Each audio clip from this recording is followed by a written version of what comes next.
It's that time of year again where we discuss how Australia Day has been cancelled by yet more institutions, and this time it's Melbourne University. Now, they have taken Australia Day completely off their official cultural event calendars. In fact, the list of events they are recognising include International Day of Yoga, 21st of June, in case anyone was wondering, and Transgender Day of Visibility.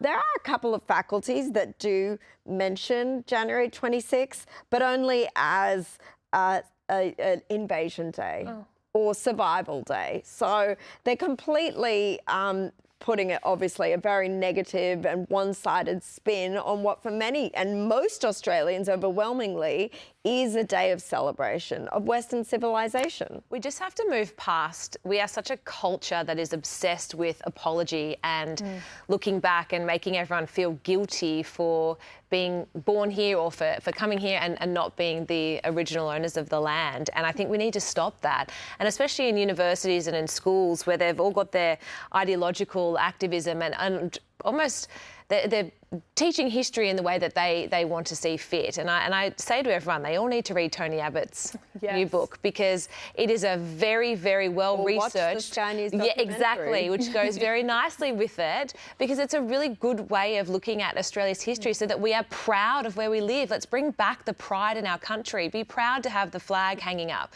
I'm so sick of us having to...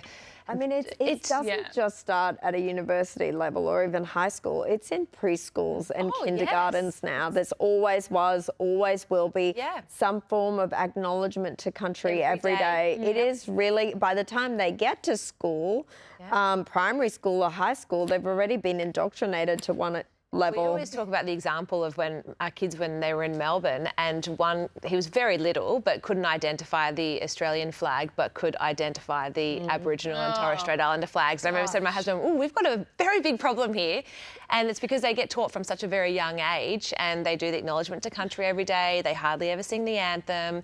So you're right, it starts from very young. This report has an Adelaide childcare centre, Freya, that calls it Invasion Day and not Australian Day anymore. It's so ridiculous. When I was at Sydney Uni, the SRC, the Student Representative Council, they would call Australia so-called Australia. Oh my God. So any statements in so-called Australia, even after the Bondi massacre, the SRC released a ridiculous statement. They said, in so-called Australia. Oh, come on. We are sick of this garbage.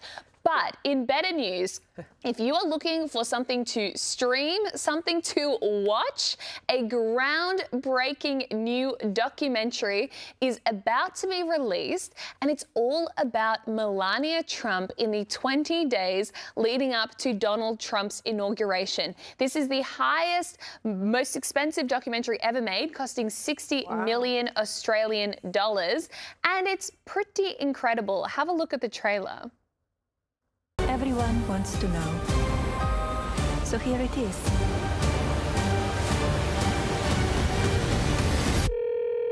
Hi, Mr. President. Congratulations. Did you watch it? I did not. Yeah, I will see it on the news.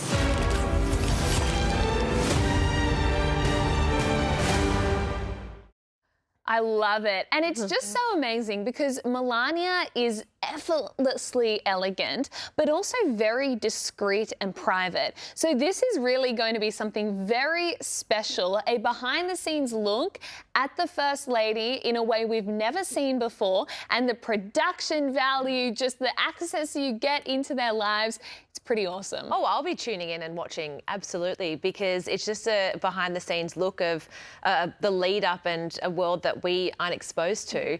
I just love, though, the line where he says, "Did you watch it? No, I'll watch it on the news." It was just something you can just see as a married couple that they seem so normal in that situation. But I think it's going to be great. And as she said, everyone wants to know. So here it is. You know, for anyone, I think that line really will show the doubters and the haters who think she's just under Trump's thumb, that she isn't. She can stand up on her own. There's even another part of the documentary where she's giving him tips and pointers when he's rehearsing his speech. I think it's his inauguration speech. So I think it'll give people a new insight on her. I'm just not sure that the people who have already made their minds up about her being, I don't know, whatever they think she is, a dumb bimbo just because she's a model, are going to be the ones to go and see it. But I certainly want to. And I think the great shame too is that she is the most beautiful and stunning and stylish of all the first ladies, and yet she was always overlooked by the fashion magazines. Vogue never put her on their cover, and they featured Michelle Obama how many times? Yeah. And she's hardly a dumb bimbo. She speaks like 4 languages or something. She's incredible.